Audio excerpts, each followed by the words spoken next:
वसंतपुर नाम का एक समृद्ध और सुंदर राज्य था। यहाँ के राजा अपने न्यायप्रिय और दयालु स्वभाव के लिए दूर दूर तक प्रसिद्ध थे। उनके राज्य में सुख शांति का वातावरण था। राजा की 3 बेटियां थीं, गौरांगी, रूपांगी और साध्वी। तीनों राजकुमारियां इतनी सुंदर थीं कि जैसे स्वयं प्रकृति ने उन्हें अपने हाथों से गढ़ा हो। जब भी वे राजमहल से निकलकर राज्य में घूमने जाती तो पूरा नगर टहर सा जाता।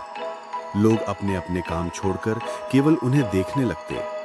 परंतु उनकी सुंदरता और शाही रुतबे के कारण किसी भी युवक की इतनी हिम्मत नहीं होती थी कि वो उनसे बातचीत कर सके। समय बीतने के साथ तीनों राजकुमारियां बड़ी हो गईं। अब राजा को उनकी शादी की चिंता सताने लगी। वे चाहते थे कि उनकी बेटियां ऐसे घर जाएं जहां उन्हें सच्चा प्यार और सम्मान मिले। एक दिन महल में एक साधारण सा दिखने वाला युवक आया।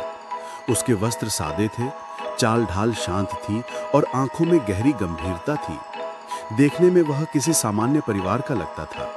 राजा ने सोचा, क्यों ना इस युवक से अपनी बेटियों की राय ली जाए। सबसे पहले राजा ने बड़ी बेटी गौरांगी से पूछा, बेटी, तुम्हें यह युवक कैसा लगता है? गौरांगी ने हल्की हंसी के साथ कहा, पिताजी, मैं इतनी सुंदर और उच्च कुल की राजकुमारी हूं, मैं किसी साधारण लड़के से विवाह नहीं कर सकती। मुझे तो कोई वीर और शक्तिशाली राजकुमार चाहिए। राजा ने निराश होकर दूसरी बेटी रूपांगी से पूछा। रूपांगी बोली, पिताजी, मुझे एक विदेशी और अमीर पति चाहिए, ऐसा हो जो मेरे लिए महल, आभूषण और ऐश्वर्य ला सके। इस साधारण लड़के से मेरा मेल नहीं हो सकता। राजा दोनों बेटियों के उत्तर सुनकर उदास हो गए। अंत में उन्होंने सबसे छोटी बेटी साध्वी से पूछा। साध्वी ने सिर झुकाकर नम्र स्वर में कहा, पिताजी, यदि आपको लगता है कि यह युवक मेरे लिए उचित है तो मैं सहर्ष स्वीकार करती हूँ।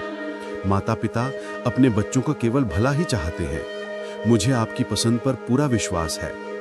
उसके उत्तर से राजा के हृदय में अपार संतोष हुआ। उन्होंने साध्वी का विवाह उसी युवक से कर दिया। शादी के बाद अगले ही दिन साध्वी अपनी माँ के साथ बागीचे में टहल रही थी। चारों ओर फूलों की खुशबू फैली हुई थी। तभी उसकी माँ मुस्कुराकर बोली, बेटी, कल तक तुम सोच रही होगी कि यह साधारण युवक कौन है, लेकिन अब सच जान लो, यह कोई साधारण युवक नहीं बल्कि निहारगढ़ का राजा है। उसने स्वयं मुझसे कहा था कि वह ऐसी पत्नी चाहता है जो उसके धन और पद के लिए नहीं बल्कि उसके सच्चे मन के लिए उसे स्वीकार करे। यह सुनकर साध्वी की आंखों में आंसू आ गए। उसने अपनी माँ को गले लगाकर कहा, माँ, आपने मुझे सबसे बड़ा उपहार दिया है, एक ऐसा पति जो सच्चे मन का है। उधर जब बड़ी और मंझली बहन ने यह सब सुना तो वे अवाक रह गईं।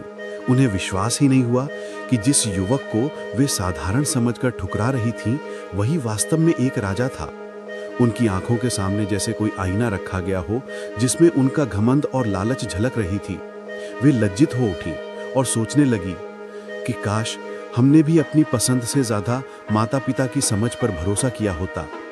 सीख, यह कहानी हमें सिखाती है कि बाहरी रूप, वैभव और ऐश्वर्य ही सब कुछ नहीं होते। असली पहचान इंसान के स्वभाव, ईमानदारी और सच्चाई में होती है। घमंड और लालच हमें सही अवसरों से दूर कर देता है, जबकि विनम्रता और विश्वास जीवन को सुंदर बना देते हैं।